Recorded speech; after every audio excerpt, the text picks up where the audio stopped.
নাহমাদুল্লাহ তাআলা ও নুসল্লি আলা রসুলিহিল করিম আম্মা বাদ। দর্শক শ্রোতা, মহিমান্বিত মাস রমজান উপলক্ষে সময়ের মাসব্যাপী আয়োজন ইসলাম ও রমজানে আপনাদের স্বাগত জানাচ্ছি। আমি জাকারিয়া হারুন। আজ আলোচনা করব রমজানের শেষ দশকে যেসব আমল করতেন নবীজি। রমজানে প্রতি মুহূর্তেই রহমত বর্ষিত হতে থাকে। সবচেয়ে বেশি রহমত থাকে রমজানের শেষ 10 দিনে। মহান আল্লাহ কিছু সময়কে শ্রেষ্ঠত্ব দিয়েছেন। সেই সময়গুলোর একটি পবিত্র রমজান মাসের শেষ 10 দিন। রমজানের বাকি দিনগুলোর চেয়ে এই 10 দিনের ফজিলত অনেক বেশি। এই দশকের রাতগুলো যেমন শ্রেষ্ঠ, তেমন দিনগুলো ফজিলতপূর্ণ। এই সময়ে নবীজি সাল্লাল্লাহু আলাইহি ওয়াসাল্লাম বিভিন্ন এবাদতে নিবিড়ভাবে মগ্ন থাকতেন। রমজানের শেষ দশকে নবীজির আমলগুলো এখানে তুলে ধরছি।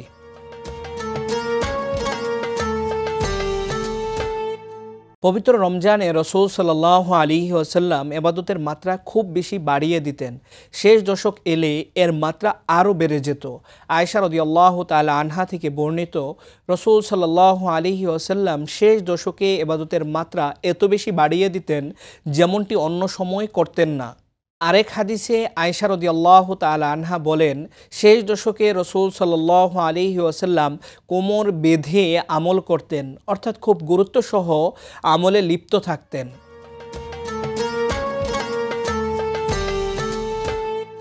রমজানের শেষ দশকে রাসূল সাল্লাল্লাহু আলাইহি ওয়াসাল্লাম সারা রাত জেগে থাকতেন।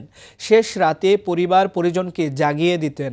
আয়েশা রাদিয়াল্লাহু তাআলা আনহা বলেন, রমজানের শেষ দশক এলে রাসূল সাল্লাল্লাহু আলাইহি ওয়াসাল্লাম কোমর শক্ত করে বেঁধে নিতেন এবং রাত জেগে থাকতেন ও পরিবার পরিজনকে জাগিয়ে দিতেন। তাহাজ্জুদের জন্য অন্যকে জাগানোর ব্যাপারে রাসূল সাল্লাল্লাহু আলাইহি ওয়াসাল্লামের পক্ষ থেকে তেমন জোর দেয়া না হলেও পবিত্র রমজানের শেষ দশক অত্যন্ত গুরুত্বপূর্ণ হওয়ায় তখন তিনি পরিবার পরিজনকে ইবাদতের জন্য শেষ রাতে জাগিয়ে তুলতেন।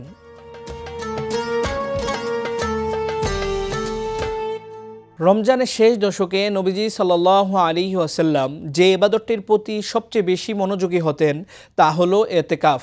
মহান আল্লাহর ইবাদতের জন্য সব ব্যস্ততা থেকে মুক্ত হয়ে এবং পবিত্র লাইলাতুল কদরের খোঁজ করার উদ্দেশ্যে এই দশকে তিনি মসজিদে অবস্থান করতেন। জীবদ্দশায় একাধিকবার তিনি এতেকাফ করেছেন। নবীজির মৃত্যুর পর তার স্ত্রীরাও এতেকাফ করেছেন। হযরত আয়েশা রাদিয়াল্লাহু তাআলা আনহার বর্ণনায় এসেছে, নবীজি সাল্লাল্লাহু আলাইহি ওয়াসাল্লাম ইন্তেকাল অবধি প্রতি বছর এতেকাফ করেছেন।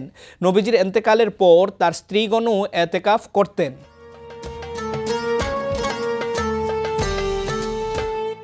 কুরআন নাজিলের মাস রমজানের গুরুত্ব ও মাহাত্ম্য কয়েক গুণ বৃদ্ধি পায় শবে কদরের কারণে। এ রাতেই মহান আল্লাহ জিব্রাইল আলাইহিস সালামের মাধ্যমে নবীজি সাল্লাল্লাহু আলাইহি ওয়াসাল্লামের উপর কুরআন নাজিল করেছেন। হযরত মুহাম্মদ সাল্লাল্লাহু আলাইহি ওয়াসাল্লাম রমজানের শেষ দশকের বেজুর রাতে কদর তালাশ করতে বলেছেন। এ হিসেবে রমজানের শেষ 10 দিনের যে কোনো বেজুর রাতে শবে কদর তালাশ করা যায়, অর্থাৎ 21, 23, 25, 27, 29 রমজান দিবাগত রাতগুলো। রমজানের শেষ দশকের 5টি রাতে শবে কদর অনুসন্ধান করতে হয়। হযরত আয়েশা রাদিয়াল্লাহু তাআলা আনহা থেকে বর্ণিত, আন আয়েশা রাদিয়াল্লাহু তাআলা আনহা আন্না রাসূলুল্লাহি সাল্লাল্লাহু আলাইহি ওয়াসাল্লাম قال তাহাররাউ লাইলাতাল কদরি ফিল বিত্রি মিনাল আশরিল আওয়াখিরি মিন রমাদান। রাসূল সাল্লাল্লাহু আলাইহি ওয়াসাল্লাম বলেছেন, তোমরা রমজানের শেষ দশকের বেজুর রাতে লাইলাতুল কদরের সন্ধান করো।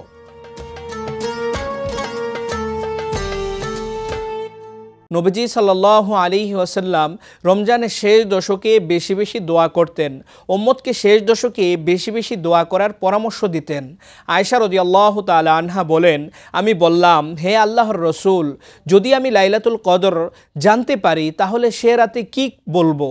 তিনি বললেন, তুমি বলো, আল্লাহুম্মা ইন্নাকা আফুউন কারীম তুহিব্বুল আফওয়া ফাআফু আন্নী। হে আল্লাহ, আপনি মহানুভব, ক্ষমাশীল, আপনি ক্ষমা করতে পছন্দ করেন, অতএব আপনি আমাকে ক্ষমা করুন।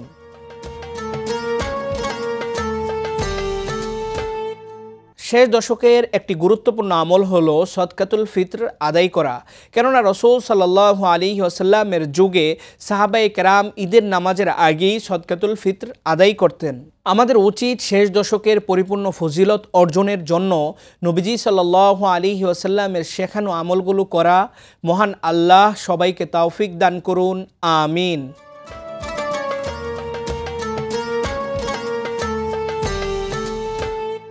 প্রিয় সুধী, রমজানের রোজা সঠিকভাবে পালনের জন্য রমজান সম্পর্কিত গুরুত্বপূর্ণ মাসালা জানা জরুরি। তাই এ সংক্রান্ত দুটি মাসালা এখানে উপস্থাপন করছি। একজন জানতে চেয়েছেন, রোজা রেখে চোখে ওষুধ সুরমা ব্যবহার করা যাবে? রোজা রেখে চোখে ওষুধ সুরমা ইত্যাদি লাগালে রোজার কোনো ক্ষতি হয় না।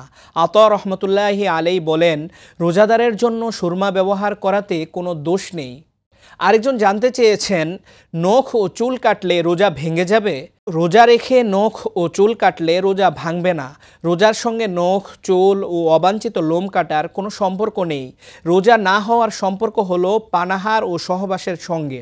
দর্শক শ্রোতা, রমজান মাস জুড়ে সময় নিয়মিত আয়োজন ইসলাম ও রমজানের সঙ্গে থাকার জন্য সবাইকে ধন্যবাদ। পরবর্তী পর্ব দেখার আমন্ত্রণ জানিয়ে এখানেই শেষ করছি। আসসালামু আলাইকুম ওয়া রাহমাতুল্লাহি ওয়া বারাকাতুহু।